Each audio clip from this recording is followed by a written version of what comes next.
Hi all, ഇന്നങ്ങനെ വീട്ടിൽ ചുമ്മാ ഇരുന്നപ്പോഴത്തേക്കും ഫേസിലൊരു പാക്ക് ഇട്ട് നോക്കാമെന്ന് വിചാരിച്ചു. ഇത് ഞാൻ ഇടയ്ക്കിടയ്ക്ക് ട്രൈ ചെയ്യുന്ന ഒരു കിടിലൻ പാക്കാണ്. അതിനായിട്ട് ചിയാ സീഡ് പാലിൽ നന്നായിട്ട് സോക്ക് ചെയ്ത് വെച്ചിരിക്കണം.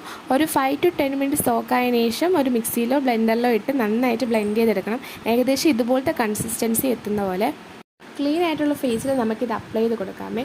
ബാക്കിയുള്ള പാക്ക് പോലെ അത്ര എളുപ്പമല്ല, ഇതിന് ഇച്ചിരി പാടാണ്. നല്ല ജെല്ലി കൺസിസ്റ്റൻസി ആയതുകൊണ്ട് അതിടാൻ ഇച്ചിരി പാടാണ്. പാക്ക് അവിടെ സെറ്റ് ആവണ വരേക്കും നമുക്ക് ചെന്നൊരു ഇപ്പി ഉണ്ടാക്കി കഴിച്ചാലോ. പെട്ടെന്നൊരു ഫംഗ്ഷനോ ഇല്ലെങ്കിൽ എന്തെങ്കിലും ഒരു സെലിബ്രേഷനൊക്കെ വരുമ്പോഴത്തേക്കും ഇൻസ്റ്റൻ്റ് ആയിട്ടൊരു ഗ്ലോ കിട്ടാനൊക്കെ ഈ പാക്ക് ഒരുപാട് ഹെൽപ്പ് ചെയ്തിട്ടുണ്ട്. ഹൈഡ്രേഷനും ഗ്ലോ ഒക്കെ കിട്ടും. ഏകദേശം ഒരു 15 to 20 മിനിറ്റ്സ് നമ്മൾ ഫേസിൽ വെച്ചിട്ട് ഇതുപോലെ വൈപ്പ് ചെയ്ത് കളയണേ. ഡയറക്റ്റ് ആ വാട്ടറിൽ കഴുകണേക്കാളും ഇതുപോലെ വൈപ്പ് ചെയ്തതിനു ശേഷം കഴുകുന്നതായിരിക്കും കുറച്ചുകൂടി എളുപ്പം. അപ്പോൾ നിങ്ങൾക്ക് ഇതിന് റിസൾട്ട് വിസിബിൾ ആണെന്ന് തോന്നുന്നു. ഒരു ചെറിയ ഗ്ലോയും ഒരു ഇൻസ്റ്റൻറ്റ് ബ്രൈറ്റ്നെസ് ഒക്കെ കിട്ടിയിട്ടുണ്ട്. അപ്പോൾ ഇതുപോലത്തെ വീഡിയോസിന് സബ്സ്ക്രൈബ് ചെയ്യുക.